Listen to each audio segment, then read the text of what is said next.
खरं सांगायचं तर मित्रांनो, ही कथा वाचत असताना डोळ्यांमधून पाणी आलं आणि कष्ट करणाऱ्या बापाची आठवण आली. मित्रहो, तो बाप आपल्या मुलांसाठी किती कष्ट करतो. स्वतःच्या जीवाचा पारावारा न पाहता शेवटच्या श्वासापर्यंत मुलांसाठी काम करत असतो. परंतु मुलांसाठी कष्ट करत असताना ज्या बायकोसाठी 7 फेरे घेतले आहेत, तिच्या प्रत्येक सुखदुःखात साथ देईल असं वचन दिलं आहे, त्या बायकोच्या सुखाचा, समाधानाचा विचार न करता फक्त आणि फक्त मुलांसाठी शेवटच्या श्वासापर्यंत कष्ट करत राहतो तो बाप असतो. अशीच एका बापाची कथा आज आपण पाहूया. रावसाहेब गोसावी आणि त्यांचं कुटुंब एका छोट्याशा शहरात राहत होते. परंतु रावसाहेब गोसावी यांना एक छोटासा जॉब होता. पण त्यांना 4 मुले असल्यामुळे त्यांचं तेवढ्याशा पगारात काही भागत नव्हतं. त्यामुळे रावसाहेब गोसावी यांनी विचार केला की परदेशात गेलो तर आपल्याला तिथे इथल्यापेक्षा जास्त पगार भेटेल आणि आपली बायको आणि मुलं पण सुखासमाधानात राहतील. त्यामुळे त्यांनी परदेशात जाण्याचा निर्णय घेतला. मग तिथे गेल्यानंतर त्यांना एक चांगला जॉब भेटला. आता तिथे काम करू लागले आणि त्यांचा पगार ते इकडे भारतात मुलांना पाठवू लागले. असेच काही वर्षांनी दिघे कुटुंबामध्ये आज खूप आनंदाचं वातावरण झालं होतं. कारण रावसाहेब गोसावी खूप वर्षानंतर भारतात पुन्हा परत येत होते. ते तरुणपणीच पैसा कमवण्यासाठी परदेशात गेले होते. आतापर्यंत फक्त काही मोजकेच दिवस ते भारतात येत होते. रावसाहेब गोसावी यांचे तरुणपणाचे आता म्हातारपणात रूपांतर झालं होतं. डोक्यावरची केस देखील पांढरी झाली होती आणि आता तर ते कितीतरी आजारांनी ग्रासले होते. ते जेव्हा भारतातून रशियाला गेले होते तेव्हा ते मुलं खूप लहान होते. सविताताई सुद्धा तरुण होत्या. त्या रावसाहेब गोसावी यांना बोलायचे, अहो तुम्ही इथेच कुठेतरी काम शोधा, मी तुमच्याशिवाय 10 वर्ष कशी घालवणार. सविताताईंच्या डोळ्यांतून अश्रू वाहत होते. त्यांच्या लग्नाला फक्त 5 वर्ष झाली होती आणि मग एका वर्षानंतर एक 2 वर्षाच्या अंतराने एकामागून एक 4 मुले देखील झाली होती. घराचा खर्च अचानक एकदम वाढला होता की नवऱ्याच्या पगारात घर खर्च भागवणे खूप मुश्किल झालं होतं. परंतु तरी देखील खूप कष्टाने घराचा खर्च त्या पगारातून भागवत होत्या. परंतु एकदा रावसाहेब यांच्या मित्रांनी त्यांना सांगितले की तू रशियाला जाऊन पैसे कमव. जर तुझी इच्छा असेल तर तुम्ही पण आता अगदी आरामात राहावं, तर मग तू रशियाला जाऊन मेहनत कर आणि पैसे घरी पाठवत जा. इकडे तुझं कुटुंब त्यांचं घर स्वतःचं आणि त्यांना आवश्यक असणाऱ्या सर्व गोष्टी खरेदी करतील आणि जेव्हा तू पुन्हा भारतात कधी येशील तेव्हा तू तुझं आयुष्य अगदी आरामात घालवशील. तेव्हा रावांना देखील त्यांच्या मित्राचे बोलणे योग्य वाटले. त्यांनी विचार केला, मेहनत तर प्रत्येक ठिकाणी करावीच लागते, परंतु भारतात मेहनतीचा इतका मोबदला कुठे मिळतो. जर बाहेर परदेशी गेलो तर खूप मेहनत करून काबाड कष्ट करून भरपूर पैसा कमवेल आणि मग त्याच पैशातून मुलांना चांगले शिक्षण देऊ शकेल. हेच त्यांचे विचार जेव्हा त्यांनी ताईला बोलून दाखवले तेव्हा सविताताई त्यांच्याकडे एकटक पाहू लागल्या आणि तिकडे जायचं खरंच गरजेचं आहे का. आपण या एवढ्या पैशात देखील आपलं भागवतोय ना. मी तर कधी तुमच्याकडे या बाबतीत तक्रार देखील केली नाही. गजानन रावसाहेब बोलू लागले की यांनी तू जरा मुलांचा विचार कर. जर त्यांना चांगले शिक्षण मिळाले तर त्यांचे भविष्य योग्य चांगलं असेल आणि मी तर तुमच्यासाठी तिकडे जात आहे. त्यांच्या डोळ्यात पाणी आलं होतं. त्या बोलू लागल्या, 10 वर्षाचा काळ हा काही कमी नाही. परंतु रावसाहेब गोसावी मनातल्या मनात रशियाला जाण्याचं निश्चित केलं होतं. त्यांनी त्यांच्या काही ऐकलं नाही आणि त्यांनी दागिने विकले आणि रशियाला लागणाऱ्या व्हिसा बनवून घेतला. 10 वर्षात त्यांनी जे काही कमावलं ते त्यांनी ताईला पाठवायचे आणि यांनी देखील आपल्या नवऱ्याच्या कमाईला कधी वाया जाऊन दिलं नाही. त्या पैशात त्यांनी स्वतःसाठी घर विकत घेतले. सोबतच त्या पैशांनी जमीन देखील विकत घेतली. 10 वर्षानंतर जेव्हा रावसाहेब पुन्हा भारतात येणार होते तेव्हा त्यांच्या मालकांनी त्यांना सांगितले की तुला फक्त मी 3 दिवसांची सुट्टी देऊ शकतो. 3 दिवसानंतर तुला परत यावे लागेल. रावसाहेब गोसावी जेव्हा भारतात आले तेव्हा आता तुम्ही परत इकडे जाणार नाही. MBBSला ॲडमिशन घ्यायचं आहे आणि त्यासाठी लाखो रुपयांचा खर्च आहे. मुलगी देखील वयात आली होती आणि तिचं देखील त्या काही वर्षानंतर लग्न करणं गरजेचं होतं. रावसाहेब यांनी विचार केला की 10 वर्ष उलटून गेले, रशियामध्ये काबाड कष्ट केले तर परिस्थिती अजून चांगली होईल आणि मुलांच्या ह्या आर्थिक अडचणी आहेत त्या देखील आरामात दूर होतील. सविताताई डोळ्यांतून अश्रू ढवळत होत्या, परंतु रावसाहेब गोसावी काही थांबले नाही. त्यानंतर दुसऱ्यांदा जेव्हा रावसाहेब भारतात आले तेव्हा त्यांनी त्यांच्या मोठ्या मुलाचे आणि मुलीचे लग्न केले. मुलगा 26 वर्षाचा झाला होता तर मुलगी 22 वर्षाची झाली होती. त्यांचं लग्न जमवेपर्यंत सगळं काही या मिनिटांनी केलं होतं. सविताताई आता आजारी राहू लागल्या होत्या. मुलांच्या लग्नासाठी रावसाहेब गोसावी यांनी बऱ्यापैकी खर्च केले आणि मुलांचे लग्न धूमधडाक्यात पार पाडले. तेव्हा रावसाहेब गोसावी 1 महिन्याच्या सुट्टीवर आले होते. सर्व काही सुरळीत चालू होतं. एक दिवस रावसाहेब दिघे यांचा मोठा मुलगा म्हणाला, बाबा आता मला देखील व्यवसाय करायचा आहे. मी सगळीकडे माझे हातपाय मारले आहे परंतु मला नोकरी मिळत नाही. तेव्हा रावसाहेब गोसावी म्हणाले, बेटा तुला काळजी करण्याची काहीच गरज नाही. तुझा बाप जिवंत असताना तू काळजी का करतोस? 25 लाख रुपयांचा चेक रावसाहेब यांनी त्यांच्या मोठ्या मुलाच्या हातात ठेवला आणि म्हणाले, हे घे, तुला जो काही व्यवसाय करायचा आहे तो कर. तो 25 लाखांचा चेक पाहून मोठा मुलगा खूपच खुश झाला. त्याला तर त्याचे दोन्ही पाय हवेत आहे असे वाटत होते. तो मनातल्या मनात म्हणाला, माझे वडील रशियाला लाईटके पैसे कमवतात, मग मला काही काम करण्याची काय गरज आहे? ते तर मला पैसे हवे होते म्हणून कारण दाखवायला लागलं. आणि बाबा पण किती भोळे आहेत ना, लगेच मला 25 लाख रुपयांचा चेक देऊन टाकला. आता मी मस्तपैकी हनीमून एन्जॉय करणार. आणि मग दुसऱ्या दिवशी त्याने बायकोला सोबत मनालीला हनीमूनसाठी जाण्याचा प्लॅन केला. तो रावसाहेब गोसावी येऊन म्हणाला, बाबा मी आणि माझी बायको हनीमूनसाठी मनालीला जात आहोत, फक्त 1 आठवड्यासाठी, आणि मग फिरून आल्यानंतर मी माझं काम सुरू करेन. सविताताईंची तब्येत काही दिवसांपासून खूपच बिघडत होती. रशियामध्ये असताना रावसाहेब यांनी ताईंना सोबत जेमतेम 2 ते 3 मिनिटे बोलायचे. सविताताई जवळ खूप काही होतं आपल्या नवऱ्याला सांगण्यासारखं. सविताताईंच्या नवऱ्याजवळ रावसाहेब काही वेळच नव्हता. मुलाला पैसे देऊन ते थोडे निवांत झाले आणि विचार करू लागले की चला चांगला आहे, माझा मोठा मुलगा स्वतःचा व्यवसाय करणार आहे आणि त्यामुळे तो भारतामध्ये आरामात त्याचा आयुष्य घालवू शकतो. परंतु दुसऱ्या दिवशी मुलगी सासरच्या घरून तिच्या माहेरी रडत रडत आली आणि म्हणू लागली, माझ्या सासरच्या लोकांनी मला टोमणे मारून मारून अगदी नकोसं केलं आहे. ते बोलत आहेत की तुझा बाप रशियावरून खूप सारा पैसा कमावून आला आहे. मग असं असताना आमच्या मुलाला जर 1 गाडी खरेदी करून दिली असती तर तुमचं मोठं काय नुकसान झालं असतं का?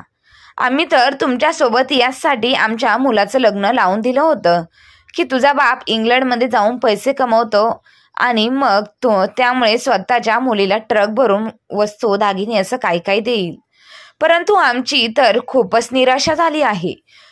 मुलीचं बोलणं ऐकून रावसाहेब मुलीला शांत केले. त्यांच्या अकाउंटमध्ये आता फक्त 10 लाख रुपये शिल्लक होते आणि त्यांनी ते पैसे स्वतःसाठी ठेवले होते, जेणेकरून उतरत्या वयात त्यांना त्यांच्या गरजेच्या वेळी उपयोगी पडतील. बाकीचे पैसे ते त्यांनी सर्व काही भारतामध्ये पाठवले होते. सविताताईंचा मुलगा लगेच यावेळी त्यांच्याकडून पैसे घ्यायचा आणि बोलायचा, आई तू काय करणार आहेस त्या पैशाचं? घरातला खर्च मी सांभाळेल. आणि ते सर्व पैसे तो त्या ऐशो आरामात उडवायचा. मुलीच्या डोळ्यातील अश्रू पाहून रावसाहेब यांनी हृदय ते तुटत होते. ते बोलू लागले, तुझं रडणं थांबव, मी उद्या तुझ्या नवऱ्यासाठी गाडी घेऊन देतो. 10 लाख रुपयांची गाडी दुसऱ्या दिवशी रावसाहेब यांनी आपल्या जावयाला गाडी घेऊन दिली. तेव्हा कुठे जावयाचा मूड चांगला झाला होता. मुलीच्या चेहऱ्यावर देखील हसू आलं आणि ते पाहून रावसाहेब देखील बरं वाटलं. परंतु रावसाहेब दिघे यांचा खिसा आता पूर्णपणे रिकामा झाला होता.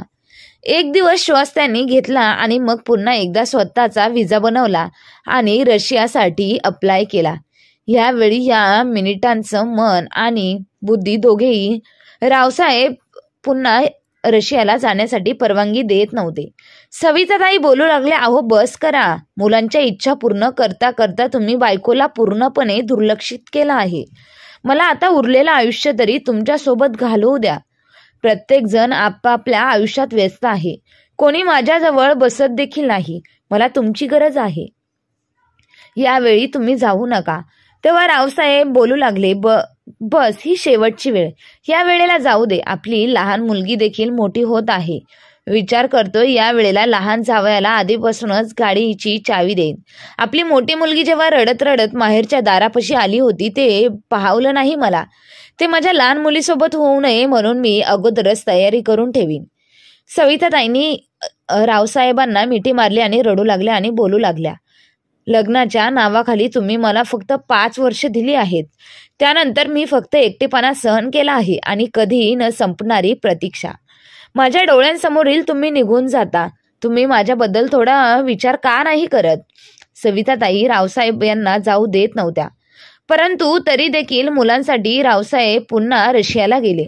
परंतु त्यांना हे ठाऊक नव्हतं की काही वर्षानंतर जेव्हा ते ही बातमी ऐकतील की त्यांच्या बातमीत हृदयाचे तुकडे करणारी होती. इंग्लंडला येऊन फक्त 2 वर्ष झाली होती की तेवढ्यात मुलाचा फोन आला. मुलगा रडत रडत बोलला, बाबा आई आपल्याला सोडून गेली आहे. मुलाचे हे बोलणे ऐकताच रावसाहेब यांच्या हातातून फोन खाली पडला. त्यांना वाटलं जणू काही त्यांचा श्वासच थांबला आहे. सविताताईंचे हुंदके ऐकू येत होते.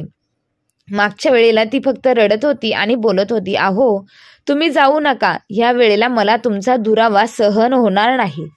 मी खूप थकले आहे तुमची वाट पाहून पाहून. मला आयुष्य आरामात नको. मला फक्त तुमची सोबत पाहिजे आहे.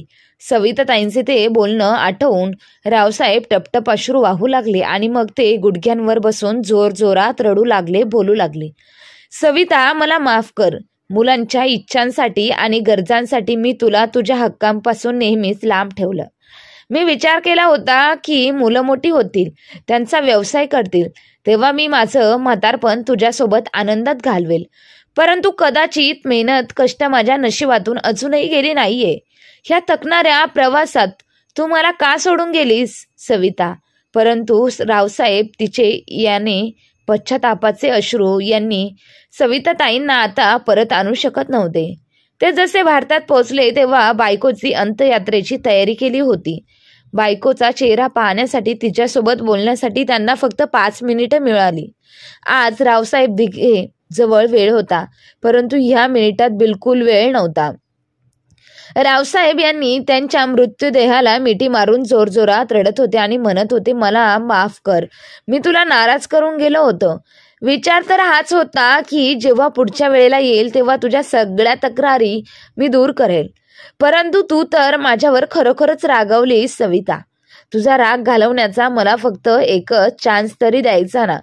पश्चातापामुळे रावसाहेब अगदी तुटून गेले होते. ते अबोल झाले होते आणि आता आजारी देखील पडू लागले. रावसाहेब मिठी मारून रडू लागले आणि बोलू लागले, बाबा माझ्या सासरच्या लोकांनी मला आणि माझ्या नवऱ्याला घराबाहेर काढले आहे. जेव्हापासून माझ्या नवऱ्याची नोकरी गेली आहे सासरच्या लोकांना व्यवहार माझ्यासोबतच खूप बदलला आहे. मी आता कुठे जाणार? रावसाहेब यांनी मुलीला धीर दिला आणि मग स्वतःच्या घरात मुलीला राहायला जागा दिली. तिच्यासाठी रावसाहेब निवर्ती 2 खोल्या बांधल्या. परंतु जावई मात्र काहीच कमवत नव्हता. तो बोलायचा तर मी नोकरी करणार नाही. तेव्हा रावसाहेब यांच्या मुलीला सांगायचा की तुझ्या वडिलांना सांग की मला देखील पैसे द्या, मी व्यवसाय करेन. शेवटी या संपत्तीमध्ये तुझा देखील बरोबरीचा वाटा आहे आणि मी जे काही कमावून आणेल ते तुलाच आणून देईल. तर दुसरीकडे जेव्हा मुलाने पाहिलं की आईचा 13वा होऊन 10 दिवस उलटले तरी देखील आपला बाप रशियाला जाण्याचे नाव घेत नाही, उलट रोजच आईच्या फोटोजवळ बसून रडतोय, तेव्हा एके रात्री वडिलांना जवळ घेऊन सुरुवातीला तो इकडच्या तिकडच्या गप्पा मारू लागल्या. त्यानंतर रावसाहेब गोसावींना विचारले, बाबा तुम्ही पुन्हा कधीच रशियाला जाणार नाहीत का? त्यावर रावसाहेब बोलू लागले की आता मी रशियाला जाणार नाही. आधीपासूनच तुझी आई माझ्यावर असून गेली होती.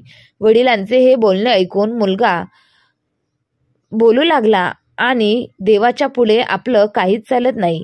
देवाने आईला बोलावलं त्यामुळे आई निघून गेली, परंतु तुम्ही इथे असे राहून काय तरी करणार? मी तर स्वतःला कंगाल झालो आहे. माझ्याकडे आता काहीच पैसे उरले नाहीत.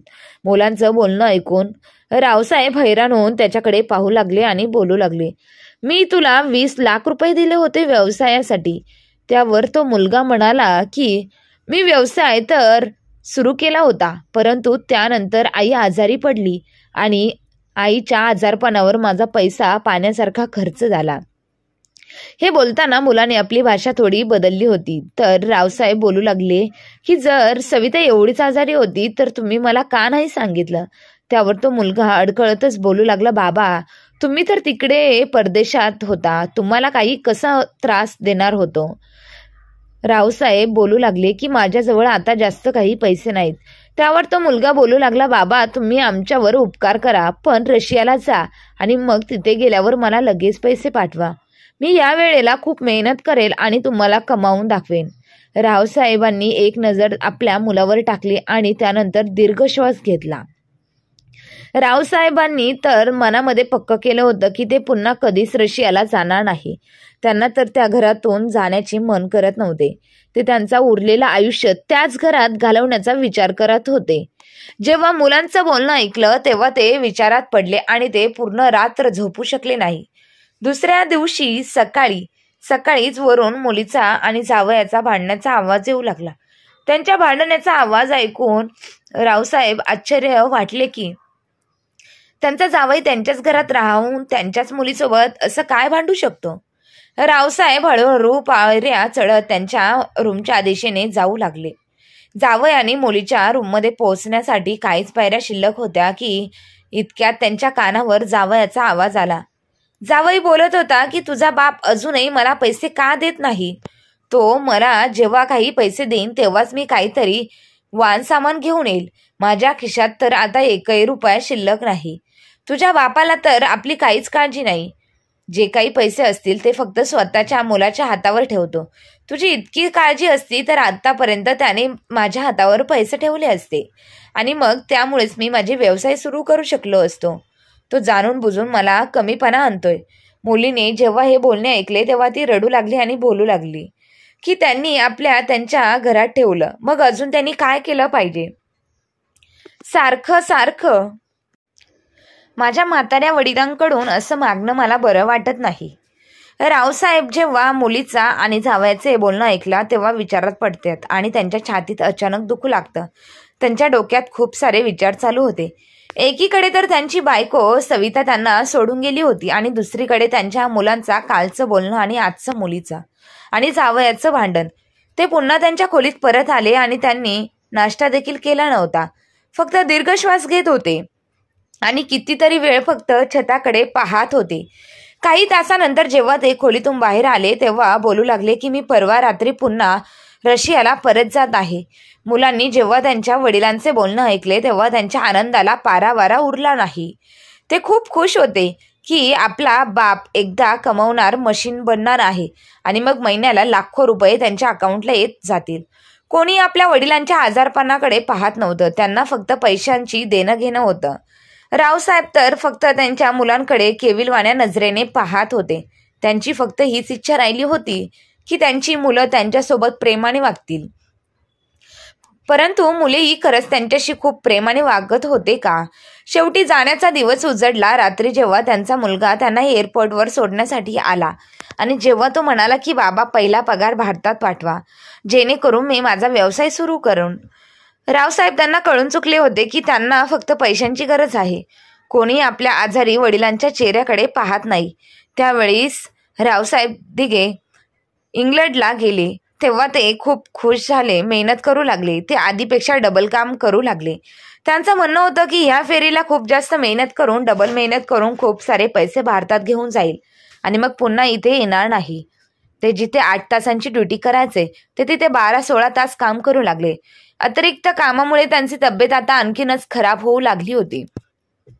परंतु असं असतानाही त्यांनी हार मानली नाही. प्रत्येक महिन्याला लाखो रुपये ते भारतात पाठवू लागले आणि सांगायचं की हे पैसे साठवून ठेवा आणि स्वतःचा व्यवसाय सुरू करा. काही वर्षात मी पुन्हा भारतात परत येणार आहे आणि मग तिथेच राहणार आहे. ते तेव्हा कधी भारतात परत येण्याचा विचार करायचे तेव्हा त्यांची मुलं काही ना काही त्यांच्या सांगायचे, बोलायचे की ह्या वस्तूंची गरज आहे, ह्या मशीनची गरज आहे. ते कधी सांगायचे आमचा व्यवसाय आता तोट्यात चालला आहे, आम्हाला एवढं नुकसान झालं आहे. कधी कधी तर ते मुलांचे अडचण ऐकून देखील काळजीत राहू लागले. डोक्यावरची केस आता पांढरे होऊ लागले. गाडी तर केव्हाच पांढरी झाली होती. शरीरातील हाडं कमकुवत झाली होती. कधी ते बसायचे तेव्हा परत उठून उभे राहायचे त्यांच्यासाठी खूप मुश्किल व्हायचे आणि जेव्हा उठून उभे राहायचे तेव्हा शरीरात खूप वेदना व्हायच्या. परंतु असं असताना देखील देवाचं नाव घेऊन ते रशियाला काबाड कष्ट करत असायचे जेणेकरून त्यांच्या मुलांच्या अडचणी दूर होतील. आयुष्याचे 42 वर्ष त्यांनी इंग्लंडमध्ये आणि रशियामध्ये घालवले होते. 42 वर्ष त्यांनी फक्त काबाड कष्ट केले होते, किंवा आपण असे बोलू शकतो की त्यांनी ते 42 वर्ष मुलांना आराम मिळावा म्हणून, मुलांच्या इच्छा पूर्ण व्हाव्या म्हणून व्हायला घालवले होते. इंग्लंडमध्ये त्यांनी फक्त सुकी भाकर आणि चटणी डाळ खाल्ली होती. त्या पैसे वाचवण्यापुरेपूर प्रयत्न करायचे. जेव्हा अगदी खूप सारे महिन्यांनी त्यांची खूप चटपटीत खायची इच्छा व्हायची तेव्हा ते हॉटेलमध्ये जाऊन चांगलं काहीतरी चमचमीत खायचे. नाहीतर त्यांनी कधीही नाश्त्याच्या वेळेला हॉटेलमधून कधीच काही मागवलं नव्हतं. तर इकडे मात्र भारतात त्यांची मुलं त्यांचं आयुष्य आरामात आनंदात घालवत होते. रावसाहेब आता म्हातारे झाले होते. ते आता आधीसारखे काम करू शकत नव्हते. त्यामुळे ते ज्या मालकाकडे काम करायचे त्याने आता रावसाहेब यांना रिटायर करायचं ठरवलं. तो आता रावसाहेबकडून जास्त काही काम करून घेत नव्हता. एके दिवशी त्या मालकाने रावसाहेबांना त्यांच्याजवळ बोलावले आणि छोटीशी दावा रक्कम रावसाहेबांकडे दिली. कारण की मागच्या वर्षापासून रावसाहेब त्या मालकाकडे काम करत होते आणि आता त्या मालकाची मुलं त्याचा तो व्यवसाय सांभाळत होते. तुम्हाला त्या कंपनीत आलता आणि रावसाहेब 50 लाख रुपयांचा चेक देऊन बोलू लागले की माझ्याकडून हे छोटंसं गिफ्ट तुला आहे. हा चेक घेऊन तू भारतामध्ये जा आणि उरलेलं आयुष्य तुझ्या बायका मुलांसोबत आनंदाने घालव. रावसाहेबांना जेव्हा तो पहिला पगार, त्यांच्या डोळ्यातून अश्रू आले.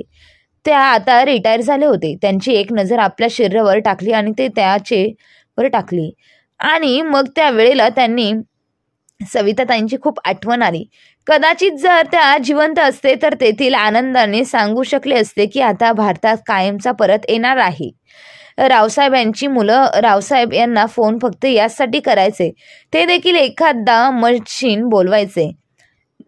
रावसाहेब यांनी अगदी आनंदाने त्यांच्या मुलांना फोन केला, परंतु कोणी त्यांचा फोन रिसीव्ह केला नाही. ते मुलांना सांगू इच्छित होते की ते भारतात पुन्हा येत आहे, परंतु जेव्हा कोणतेही फोन रिसीव्ह केला नाही तेव्हा त्यांनी स्वतः भारतात परत जाऊन त्यांना सरप्राईज देण्याचं ठरवलं.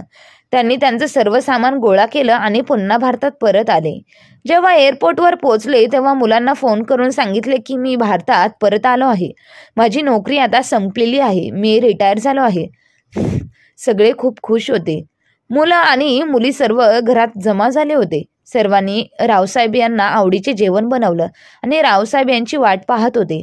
2 मुलं एअरपोर्टवर गेले आणि रावसाहेब यांना घरी घेऊन आले.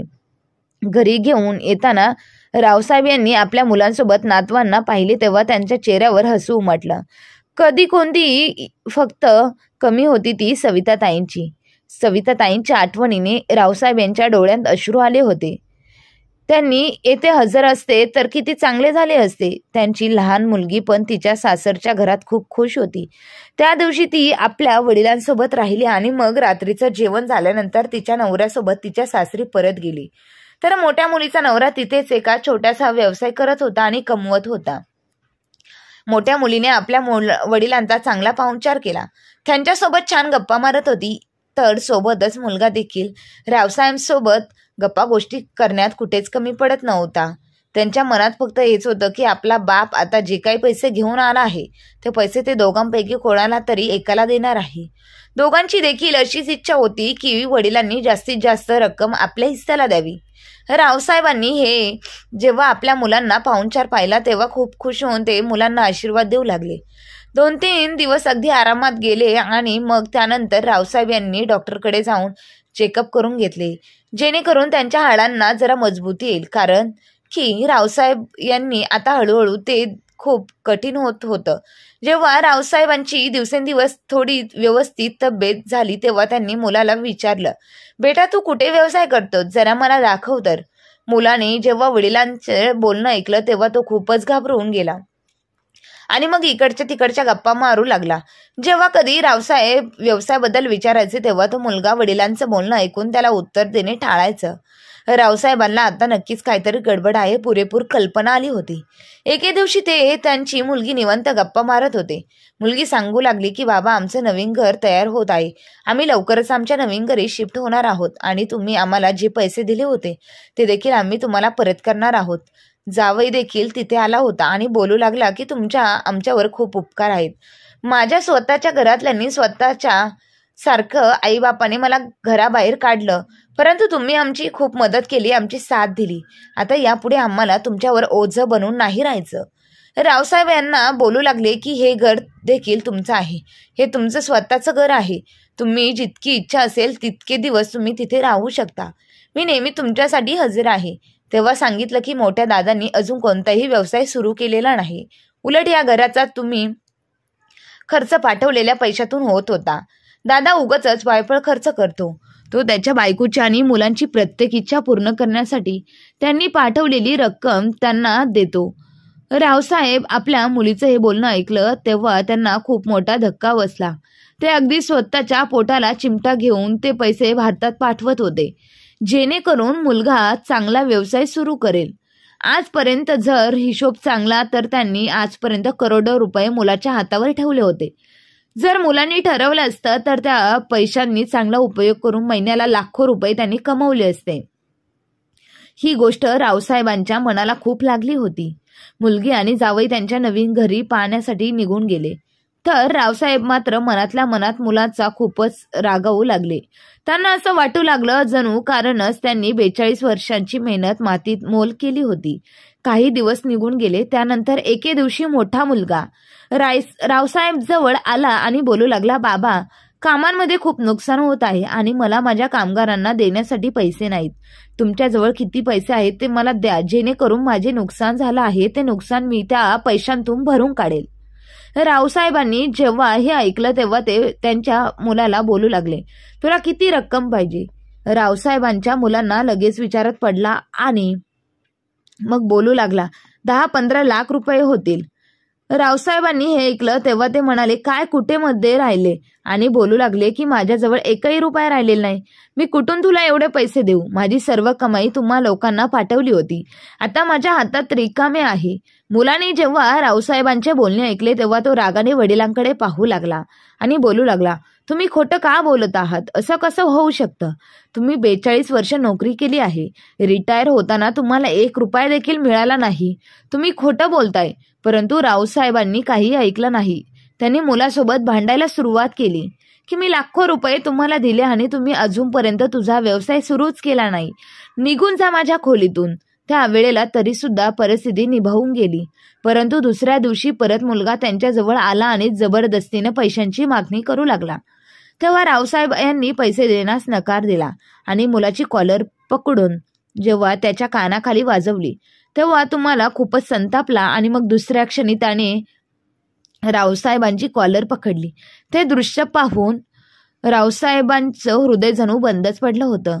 रावसाहेब यांचा मुलगा जेव्हा त्यांची कॉलर पकडून उभा होता तेव्हा मुलीने हा गोंधळ ऐकला तेव्हा ती लगेच खाली आली आणि भावाला मारू लागली.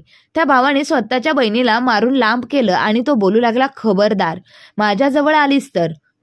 काही तो बोलून रावसाहेबांच्या मुलांनी त्याच्या पायातली चप्पल काढली आणि वडिलांना त्या चप्पलेने मारू लागला. जमीन 42 वर्षांनी मुलासाठी त्याचं तरुणपण आणि म्हातारपण काबाड कष्ट करण्यात घालवलं होतं. आज त्याची परतफेड त्याला कशा प्रकारे मिळत होती. तेव्हा मुलगी काहीच करू शकत नव्हती. तेव्हा मुलीने लगेच तिथे मोबाईल सुरू केला आणि त्याचा व्हिडिओ बनवू लागली आणि लगेच फेसबुकवर अपलोड केला. मुलाने बापाला मारून घरातून बाहेर हाकललं. तो अगदी मोठ्या आवाजात स्वतःच्या बापाला वाईट साईट बोलत होता. तर रावसाहेब मात्र छातीजवळ हात ठेवून तसेच खाली कोसळले होते. मुलगी वडिलांजवळ पोचली आणि त्यांना आठवून देऊ लागली आणि छोट्या भावाला सांगू लागली, तुझ्या बाबांसाठी पाणी घेऊन ये. परंतु मोठ्या भावाने त्याला घरात येऊन दिलं नाही. बोलू लागला, कोणी याला एक घोट पाणी देखील द्यायचा नाही. हा मरतोय तर मरू देत, कंगाल बाप कुठला. हे सगळं चालू होत होतं की इतक्यात खूप साऱ्या लोकांची गर्दी त्यांच्या घरासमोर जमली. सोबतच पोलिसांनी काही समाजसेवक देखील होते. ते रावसाहेबांच्या मुलीकडे चौकशी करू लागले तर ते सांगू लागले की तो व्हिडिओ नाही फेसबुकवर अपलोड केला आहे. माझा भाऊ माझ्या वडिलांना मारत होता. ही बातमी ज्यांनी ऐकली त्यांनी अक्षरशः कानावर हात ठेवले. बोलू लागले, ही तर खूपच भयानक गोष्ट आहे. सख्खा मुलगा स्वतःच्या बापाला मारत आहे. पोलिसांनी लगेच गजानन रावसाहेबांच्या मोठ्या मुलाला ताब्यात घेतला आणि रावसाहेब यांच्या मुलीने आणि जावयाने त्यांना दवाखान्यात नेलं. रावसाहेबांना हार्ट अटॅक आला होता कारण की तो प्रसंग त्यांच्यासाठी खूपच भयानक होता. परंतु काही आठवड्यानंतर रावसाहेबांच्या तब्येतीत सुधारणा झाली. तोपर्यंत मुलीचं आणि जावयाचं घर देखील तयार झालं होतं. ते लोक त्यांचं जुनं घर सोडून नवीन घरात शिफ्ट झाले आणि मुलगी देखील आपल्या वडिलांना घेऊन आपल्या नवीन घरात आली. जेव्हा रावसाहेबांनी आपल्या मुलीचा आणि जावयाचा तो पाहून विचार केला तेव्हा त्यांच्या डोळ्यात अश्रू येऊ लागले. कुणीतरी त्यांच्या मुलांपैकी त्यांच्यासोबत होतं. मरणाच्या आधी रावसाहेबांनी त्यांच्याजवळ असलेले 50 लाख रुपयांचा चेक घेतला आणि नातवंडांच्या नावावरती